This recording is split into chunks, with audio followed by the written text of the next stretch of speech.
we're going to look at some stocks. We're going to look at some charts. It's mostly based on technical analysis. I'll give some fundamental opinions and stuff, but it's mostly based on technical analysis. I'm by no means recommending this. This is just my opinion. So by all means, they're only ideas. They're only my opinions.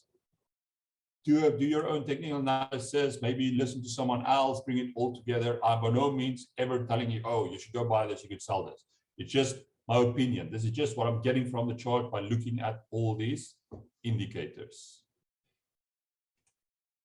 Okay, let's analyze the trade. So again, if there's anything specific you want to look at, any like Forex pair, any commodity, any JSE stock, offshore stock, by all means, just put it in the chat, just put it in the Q&A section. And then if I get time, I'll always try to get to everyone's questions and charts, but yeah, we don't always get time. But okay, I'll always get us started here with the USD. Now, for those of you who attended last month's webinar, you would remember, I think it was either the day off or the day before, the Federal Reserve was going to come and make their announcement on interest rates.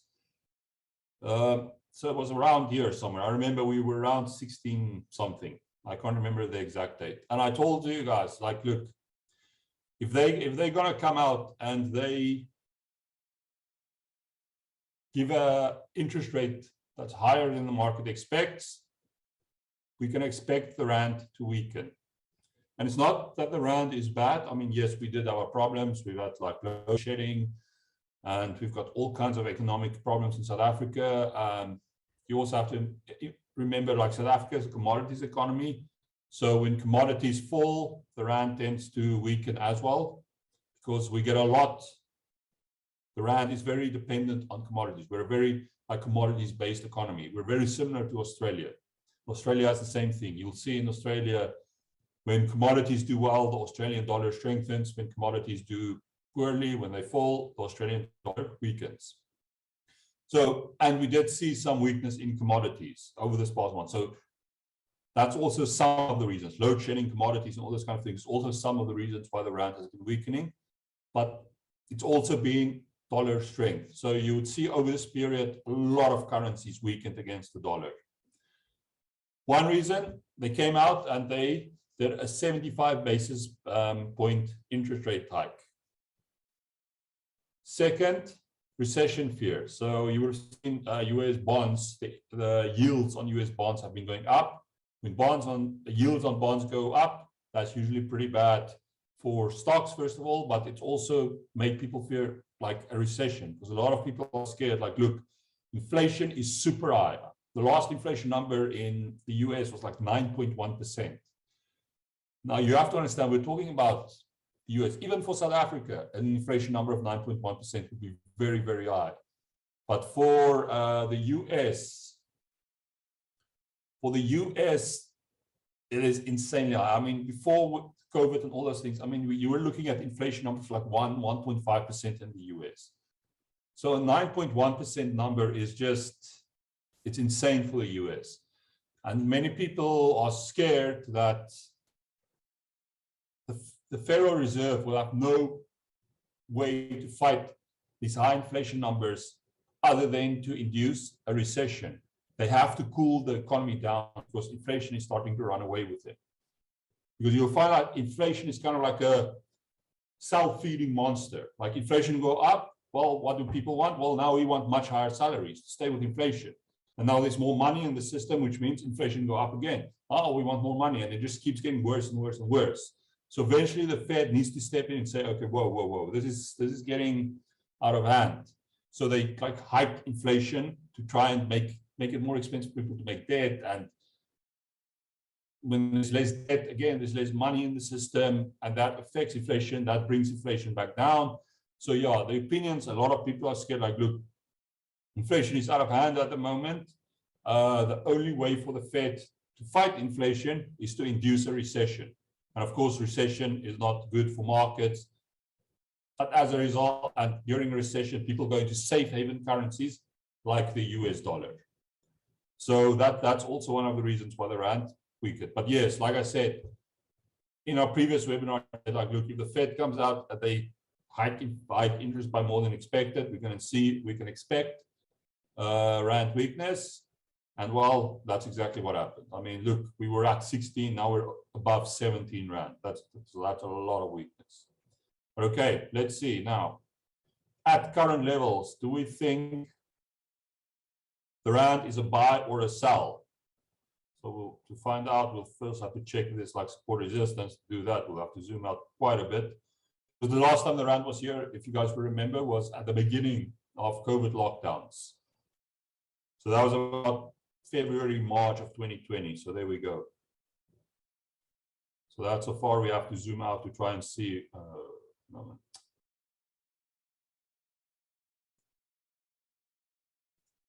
Sorry, I just put a notification there. I don't mean to do that. Okay, so what do we see at the moment? Is there any real support or resistance? So if we look here, I would say this is quite, because I mean, like I always tell you guys, support and resistance is never like an exact level. And if we look at this currently, it looks like this whole area here is an area of support resistance, 17 to 1750. That's resistance. You can see there, found resistance, found resistance, found resistance. So going by that, this is a very pivotal point for the USD at the moment. It is currently at resistance.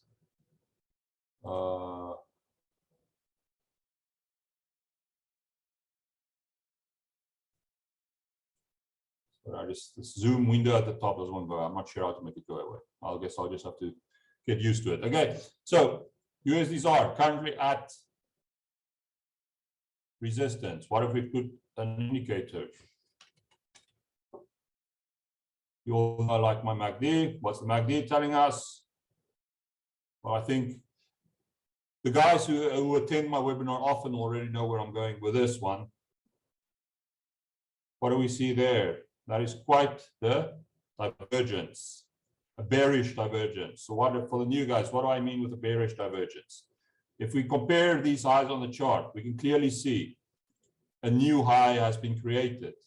But yet, at the same time, when we look at the MACD, it's flat. New high has not been created. So that is what's called a bearish divergence. And as we've seen many times in these webinars, these bearish divergences, they can be a good leading indicator to say, hey, whoa, the trend might be changing here. Because for those of you who don't know, the MACD is a trend indicator.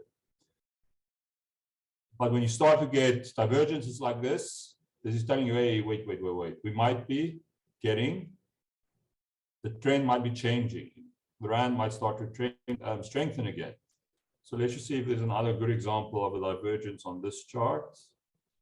There, it's kind of a good one. So if we compare what happened before it tanked, okay? As you can see, the rand continued to strengthen against the dollar. But what did we see happen on the MACD? It was just flat. It didn't continue to weaken as well.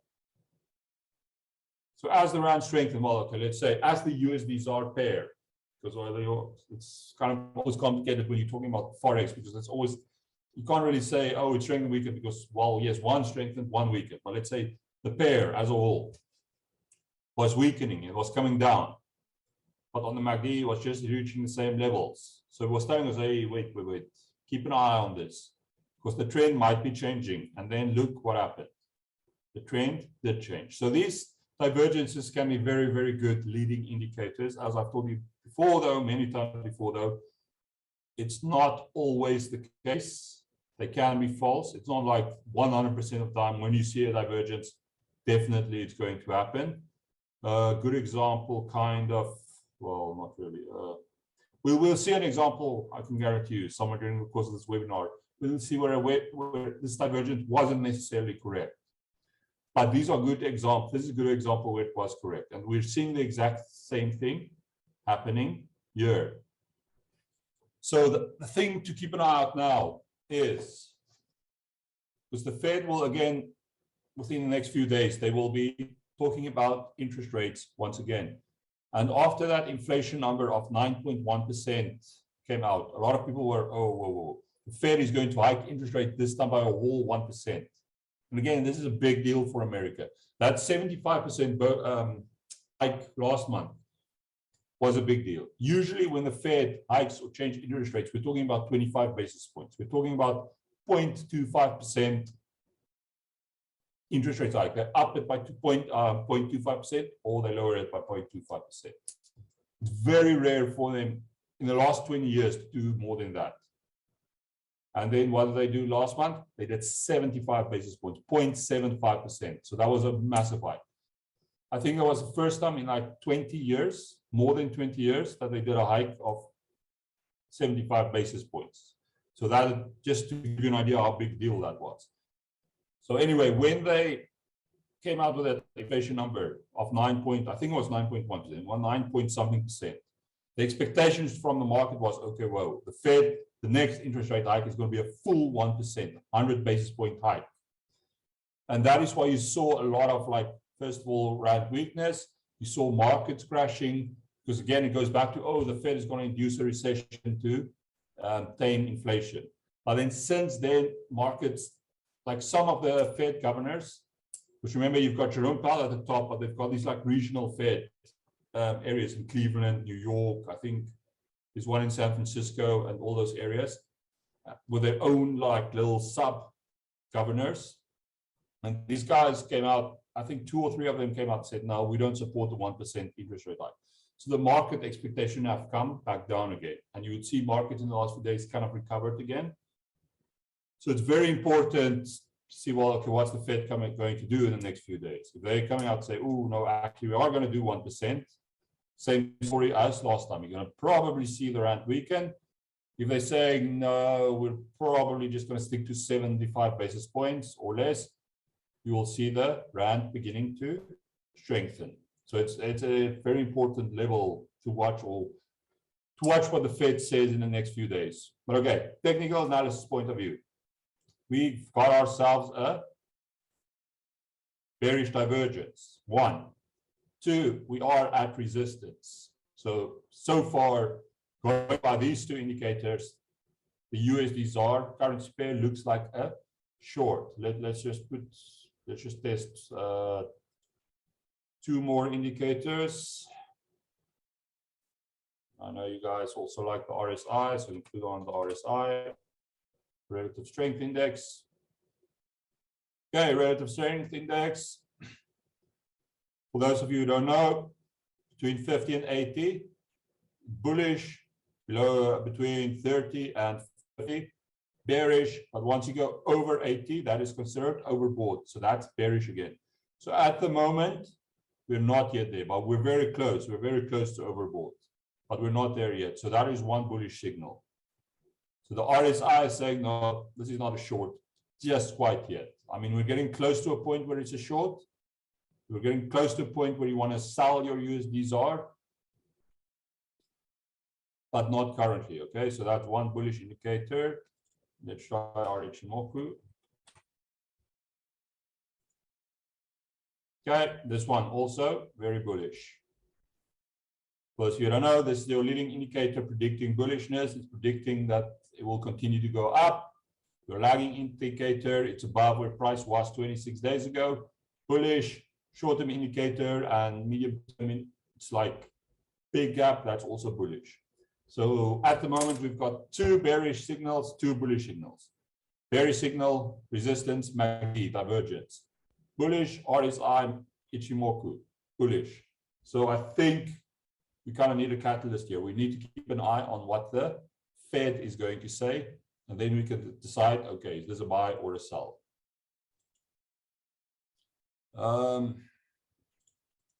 Okay, there's just quickly a question here. In option trading, when you reach a certain profit level and then decide to sell with, say, a 50-cent profit, I found that in few cases it does not sell. Why is that? I'm not entirely sure. It should sell. If there's a willing buyer, willing seller, it should sell, but it might be a system issue. I'm not sure. We'll have to check the system. But yeah, that's a technical issue. We'll have to check with the provider.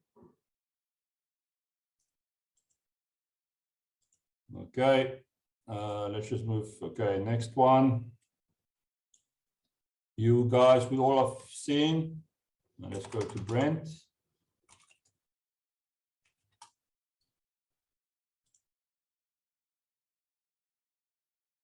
Okay, Brent. So as you guys see, Brent also that week, this goes back to those recession fears. It goes back to those inflation numbers. I mean, yes, I know China also has been, they've been having issues with COVID, and you know, China has this like zero tolerance policy on COVID. It's like as soon as there's COVID, they just lock the whole city down. And you'll see every time that happens, oil falls, because I mean, China is one of the biggest consumers of oil in the world, along with America. So when China has like COVID issues and they go into lockdowns, you'll see oil come down, but also those recession fears. Like people who are scared, oh, the Fed's going to induce a recession, the Fed's going to induce a recession. And of course, recessions are not good for Brent. I mean, fewer people working, fewer things being manufactured, fewer trucks on the road. So yeah, recessions are just not good for oil. And well, as we saw, oil weakened. It has been recovering lately. Again, this goes back to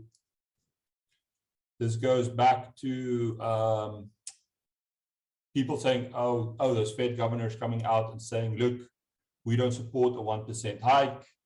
So the market like kind of breathed a sigh of relief, saying, okay, things are not as bad as we thought it was.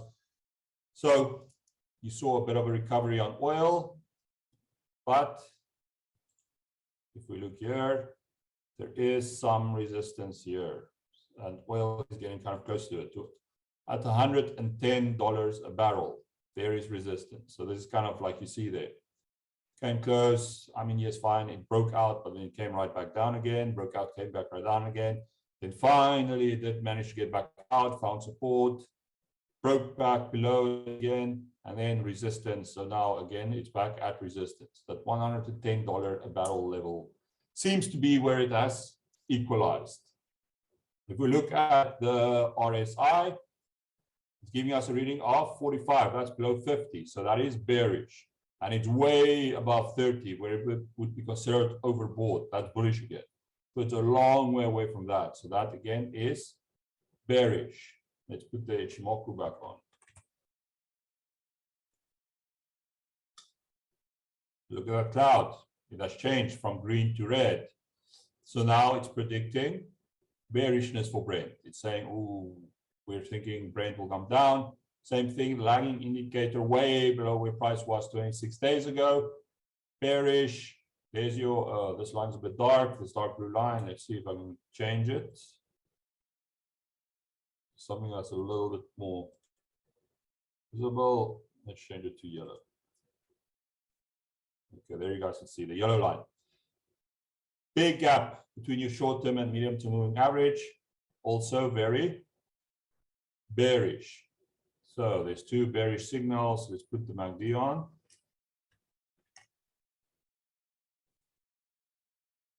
MACD, bearish, no divergences. So for those of you who don't know, the MACD is not just about divergences. Basically how it works is this year level is zero, above zero, bullish, below zero, bearish. Ideally, you'd also want your MACD, the blue line, in a bullish situation to be above the red line, because this is just the moving average of the MACD. And in a bearish situation, you would want it to be below. So ideally, you want it to be below zero and below the moving average. But as you see, sometimes it can go below and then it goes back up, and that could be what's happening here. At the moment, it is below zero. So that is bearish, but it has kind of ticked up back above its moving average. So that is not ideal. It's not ideally what you're looking for. So oil can be recovering. But like I said here, it's very close to resistance. And as it got to resistance, oil started weakening again. So that is a bit bearish for Brent.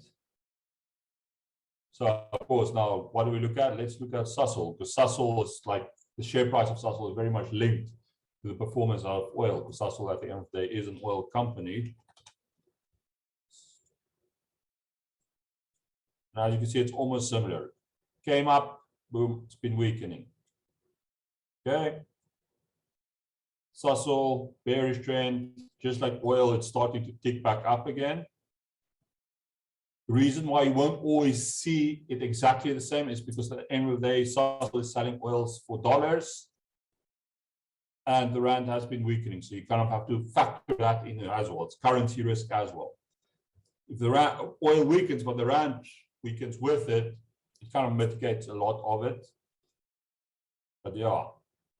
So, well, Sasol has been, but I mean, it's still kind of predicting bearishness. What you might sometimes see is, like you can see there, these borders of this cloud, they often act as resistance. You can kind of see it move. I mean, and it's not created at the same time. As you can see, it's created ahead of time. So when Sasol was around here, it created these levels, and as Sasol got to these levels, it kind of acted as support for the stock, for the share price. So what you can very easily see now is, yes, you might see some recovery in Sasol, but as soon as it hit these clouds, as soon as it hits the borders, you can see, oh, it's dropping back down again. If we take off the Ichimoku, let's see. Yep, there it is at resistance anyway. So if we look at, let's try to do an area. This little area right here. So between 350 and 360. Support and resistance. Found resistance, boom, broke through it. Okay, broke through it again. Support, support, support. Got up. And then finally support, support, and boom, broke through. So now the question is, well, okay, is this a false breakout like we saw here? I mean, got up, but then it broke down and then got right back up again. So this is kind of like a false breakout or false drop below support. Now the question is it again a false drop? Kind of have to wait and see. It is bearish on the MACD. So the MACD is telling us, look, there is currently a bearish trend in force. I mean, we can clearly see it. There's no divergences, so that's good. We don't want to see divergences. If we do RSI, bearish below 50, and it's a long way away from being overbought. So that again is very bearish. So Sasol at the moment, I have to admit, it's kind of looking like a sell. It's like right at resistance, right at resistance. Bearish on the RSI, bearish on the MACD, bearish on the Ichimoku. So like all these signals are telling me Sasol at this level is a sell. So for anyone looking, again, these are not recommendations, my opinion, but for anyone looking to sell Sasol, the technical analysis, the indicators, they're telling us this Sasol is looking like a sell, like a short.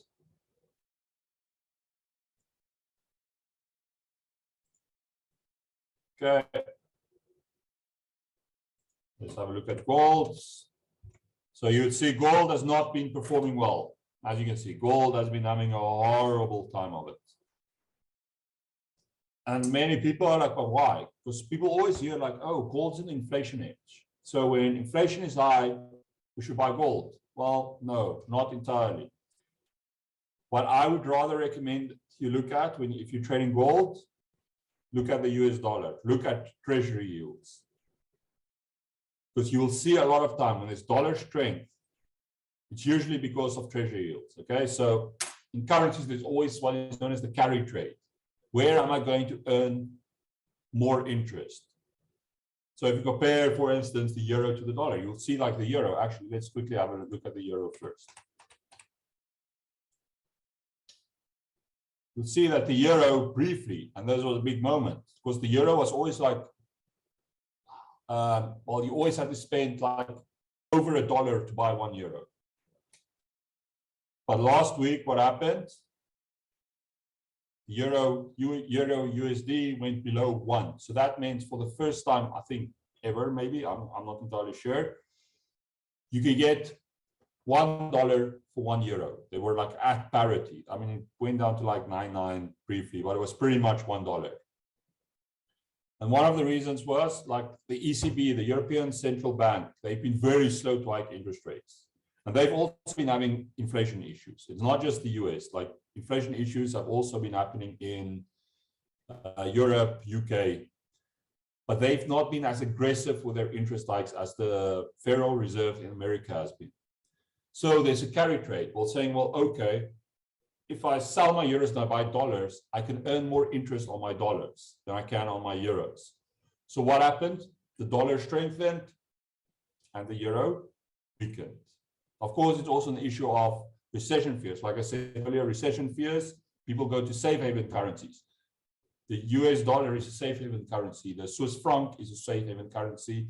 The Japanese yen used to be a currency, safe haven currency, but the central bank, the Japanese bank, they've been a lot more dovish. They've not been as aggressive with interest rate hikes. So we can also do the same. We can do this, again, do the same one. It's USD JPY.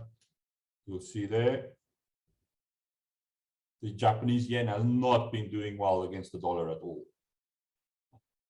I mean, you can see what, back in September, it was at like 109, 110. Now we're almost at 140 yen for $1. And it's because the Bank of Japan has been very dovish and not been as aggressive with their interest rate hikes as the US has been.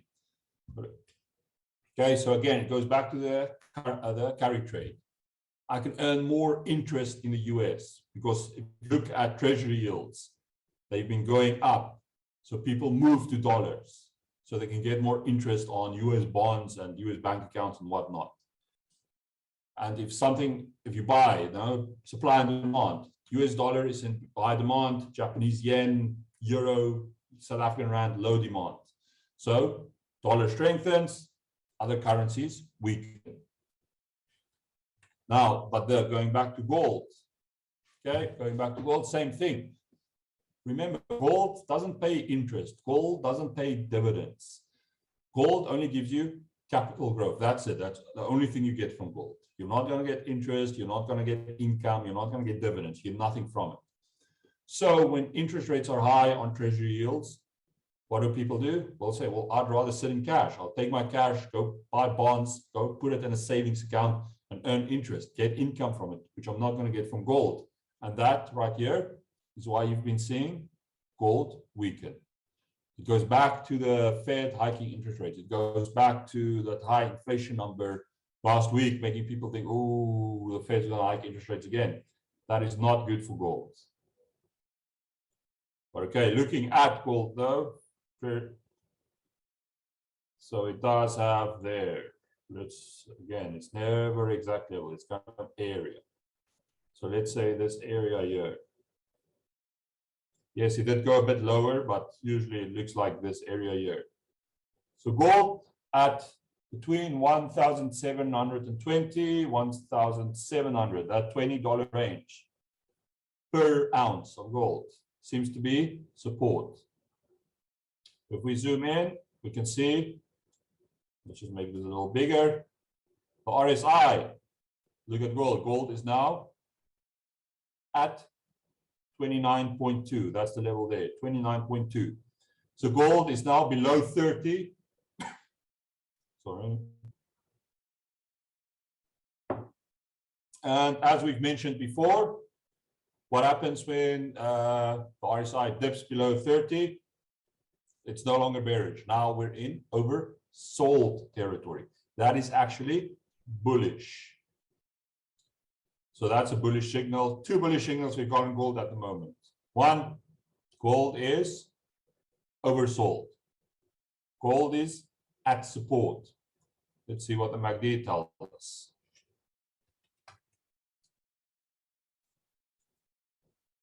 MACD, again, there you go. What do we see there?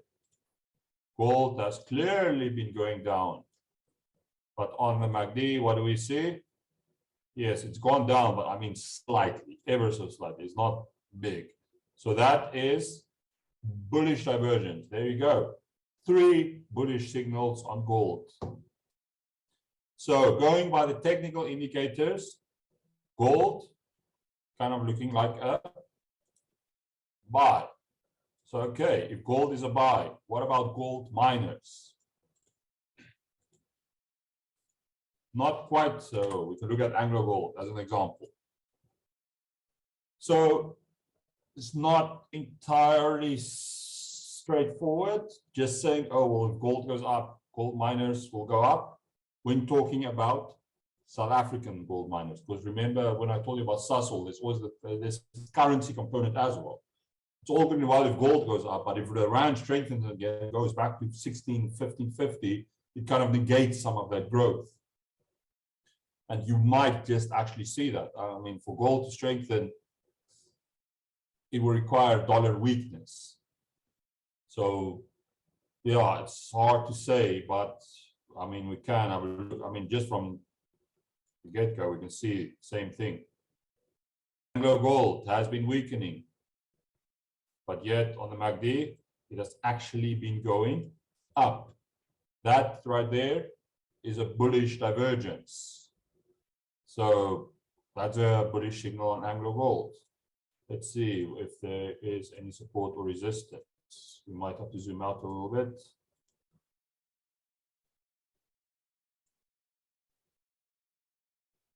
So yeah, it is kind of, so if we go by an area, so there. What is that? From 230 to about 215. It found support and it's very close to that. Oh, well, okay, it was close to that. When was this? On the 15th. So the 15th was last week. You got very close, 230. So yeah, it was right at support, 230. It's recovered a little bit, so it's a little bit above, but I mean, that's bullish at least. We've got the bullish divergence on the MACD.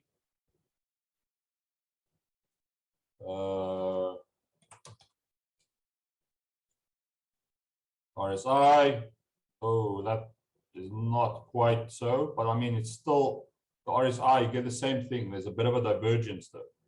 As it's continued to weaken, it's been trending up. So just because it's below 50, that's not necessarily bearish. I mean, you got to step back a little bit and see what's going on here. But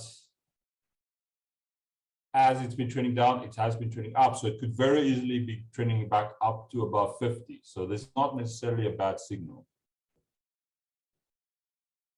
But yeah, so AngloGold is kind of looking not bad at the moment. Let's look at one more. Gold miner, Goldfields. What's Goldfields saying?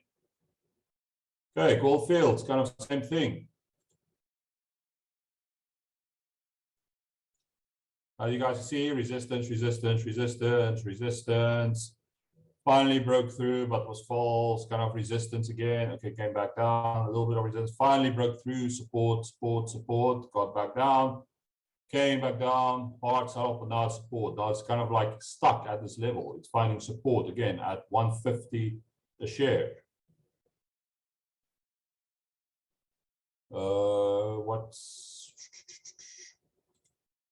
Let's try our RSI. What's the RSI telling us? Same thing that we see on Goldfields. It's trending up. It's been flat, but it's slowly but surely trending up. Oh, sorry, on AngloGold. So again, there's a nice little divergence there. MACD. Same thing. Been flat. Boom, it's been flat this whole time. But what are we seeing on the MACD? It's been going up. So bullish divergence. So yeah, that's where we're getting a lot of like bullish signals on gold and gold miners from a technical analysis point of view. Like I said, it's not quite so simple for South African gold miners.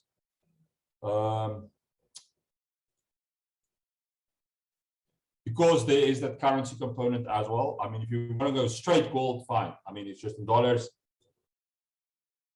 It goes up. gold did look very bullish, well looked bullish from a technical analysis point of view. But if you're looking at South African gold miners, it's a bit more tricky, because if gold goes up, the rand will probably strengthen as well.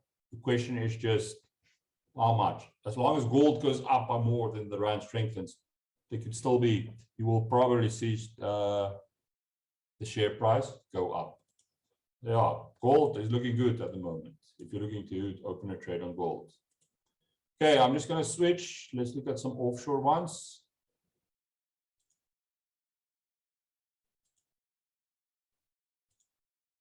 Okay, this is the offshore platform, DMA. If you have an offshore account with Rand Swiss and you're managing it yourself, this is probably the platform you will get. We do have another one, Swiss Quote, but Swiss Quote is more for clients with managed portfolios. So if you're going to be an online client or a private broking client, you'll probably be getting this platform. Okay, so ARK. For those of you who don't know, ARK is this very tech speculative ETF in America. And of course, for those of you who have been following the market, tech has not been having a very good year. I mean, most stocks have been having a bad year, but tech especially, because tech companies are usually seen as growth companies, right? So when you look at a growth company, what are you looking at? You're looking at future revenue. Now, where inflation is high, that future income suddenly is not all that valuable. So that is why you would see tech stocks struggling this year because of these high inflation numbers.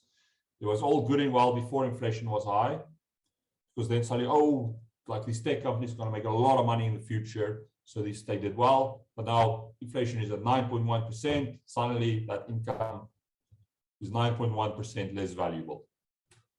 So tech there, and you can see here, as a result, tech has not been doing well. ARK ETF, tech ETF, really struggling. But what can we see? It seems to have found a bit of a bottom.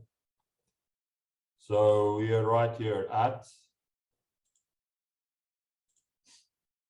about $40 a share. Let's just make it a little thicker. Just make it a bit more visible.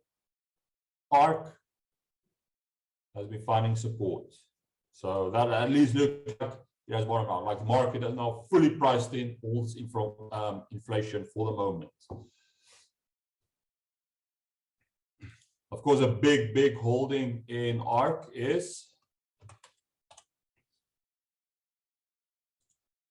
Tesla. Tesla is a big holding in ARK. Tesla, a growth company. Tesla is a tech stock. So Tesla has also been struggling quite a bit this year, but at least it seems to be going up and down. Tesla at the moment, what do we see?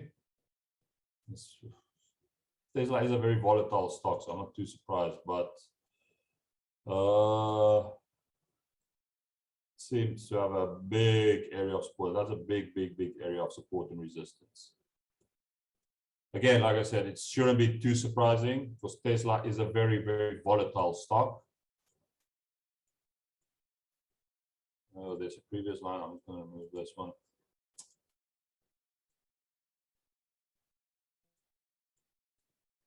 But this seems to be quite an area. So between $600 and $700 a share, which again is a massive area of support and resistance, but that's where Tesla is at the moment. So Tesla, if we're just going by this, I mean, I'm not looking at any other indicator at the moment, but if we're just going by this, Tesla is actually looking like it might be at not a horrible position to buy. What's the MACD? Look at that MACD. There we go. Arrow, Tesla has been mostly flat, yet at the same time, what do we see here? The MACD has been trending up. That's a bullish divergence. So there's another bullish signal on Tesla. Okay, let's remove this. Let's see what the RSI tells us.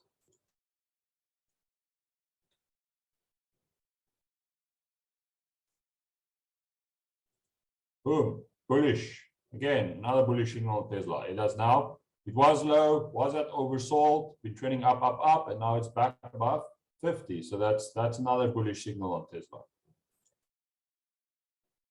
Let's try one more.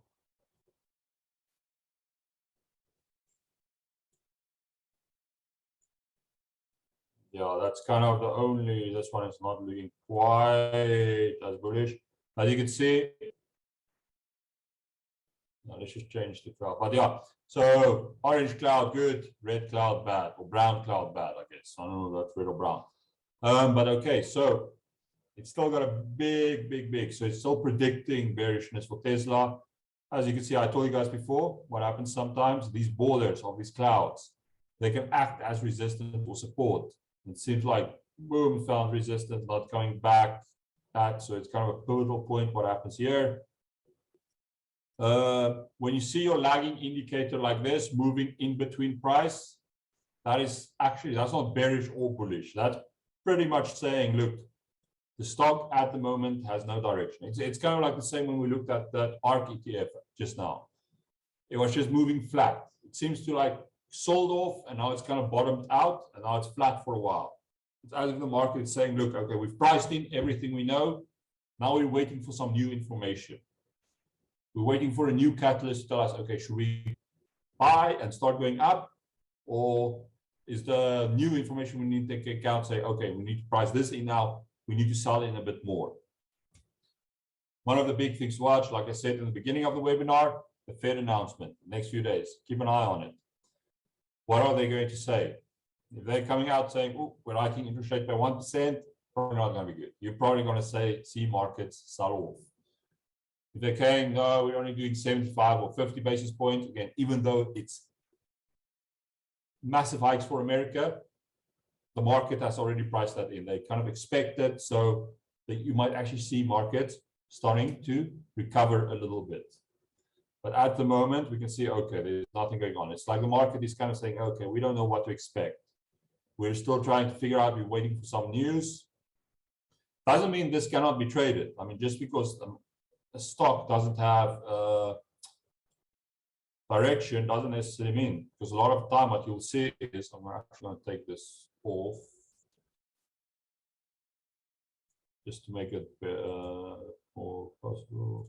Okay, it can get stuck, let's say there, with resistance there.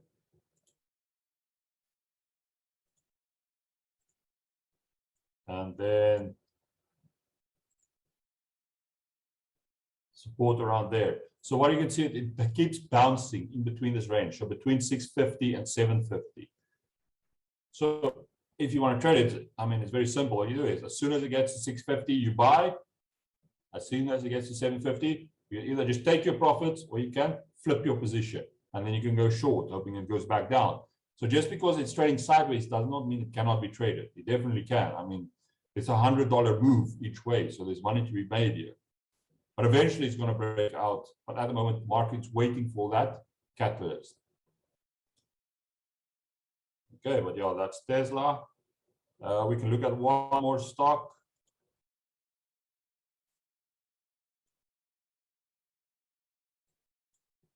I wonder if Coinbase is even still. Coinbase, for those crypto guys who enjoy crypto. So Coinbase, again, bit of a tech stock, but I mean, it's not just tech stock. Coinbase fortunes are also linked to Bitcoin. Bitcoin have been selling off, so Coinbase has been selling off with it. But same thing. See what happened. It's like the market is like they've sold off, they've priced everything in, we've bottomed out for the moment, waiting for new information. What's going to happen? And at the moment, Coinbase is finding itself in the exact same position. Again, can it be traded? Of course it can be traded. Where is that horizontal? Sorry. Horizontal line. Let's put it in.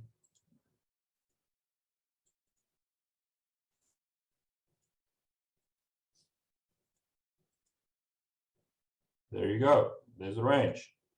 It's quite a big range, from $50 to $75. That's a $25 move. I mean, that's like a 50% move, which you can be trading. Gets to the top, short, 50% move. Now it's back on the way back up again. As soon as there, you can short it again. $50 move back down. At the moment, it is looking bullish. The RSI is about 50. I'm pretty sure we're going to see a divergence on the MACD. Yep, there's your divergence. But I mean, it's the same like we saw on Tesla. There's a big divergence. It's kind of like when it's trading sideways like this, these are one of the times I would probably not trust these divergences, because it's very easy for a divergence. You see a lot of time when a stock is trading sideways like this. A lot of times you'll see this big divergence. I tend to not trust them so much when we're looking at this. I like my divergences, like if we're seeing it up and go down, no, there's a trend, but the divergence is starting to go against that trend. Then in my experience, those tend to be good divergences. But yeah, if it's sideways like this, I tend to not care for them all that much. But yeah, okay, that is Coinbase. This okay, Coinbase. Yeah, that's the last one I'm going to look at for today. Sorry, if I don't get to everything everyone wants it. Again, thank you for watching these webinars.